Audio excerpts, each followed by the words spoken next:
Every driver needs to know how to safely cross the railroad tracks. That is part of being a professional driver, knowing how to safely cross and drive and maneuver your vehicle through different types, whether it's weather for the railroad crossing. Especially true when you are operating a longer and heavier vehicle. Important fact, there are over 200,000 highway rail crossings in the United States, and you can check Part 392 in the FMCSRs for more. Now, the highway grade crossing is the area where that roadway, highway, road, or street crosses a railway at the same level at that crossing point. So just remember to listen and look in each direction along the tracks for approaching the train when you're actually coming to that railroad crossing. It's always important to use your senses, listening and looking for each direction along those tracks. Safe crossing regulations in Part 392 states that it requires a commercial motor vehicle to travel at a rate of speed that is slow enough to stop before reaching the tracks. Now, to travel, you need to travel slow enough to stop before reaching the tracks. Don't cross the tracks until you are certain the crossing is clear and have enough space to drive completely through the crossing without stopping. Now, if you're hauling certain types of hazardous materials, driving buses and or carrying passengers, then stop within 50 feet, but no closer than 12 feet of the crossing.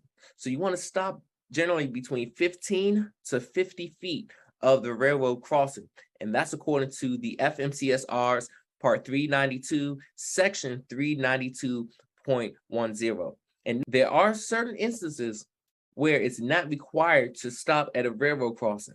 For more, you can see specifically in sections 390.5, section 392.11, and section 392.12 of the Federal Motor Carrier Safety Regulations.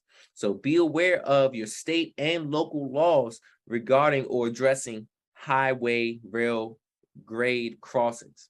Then the driver disqualifications. So according to the FMCSR's section 383.51, as a CDL holder, you can be disqualified for a period of 60 days to up to 1 year for violating a highway rail grade crossing provision. This is crucially important. That means from 60 days, which is 2 months, up to 1 whole year if you are violating a highway rail grade crossing. And this applies if you fail to follow one of these 6 things. So 1, if you fail to slow down and check the tracks that they're clear of an approaching train, if you're not required to stop at all times. Then to stop before reaching the crossing. So that's if the tracks are not clear and if you're not required to stop at it at all times. 3, stopping before driving onto the crossing if you're not required to stop at it at all times. 4, having sufficient space to drive completely through the crossing without stopping. 5, obey a traffic control device or the directions of an enforcement officer at the crossing. And 6, negotiate a crossing because of inefficient undercarriage clearance, or in other words, not having enough space underneath of the vehicle to cross over the tracks. So those are the 6 things. If you do not follow these 6 things, that will lead to a violation of a highway rail grade crossing.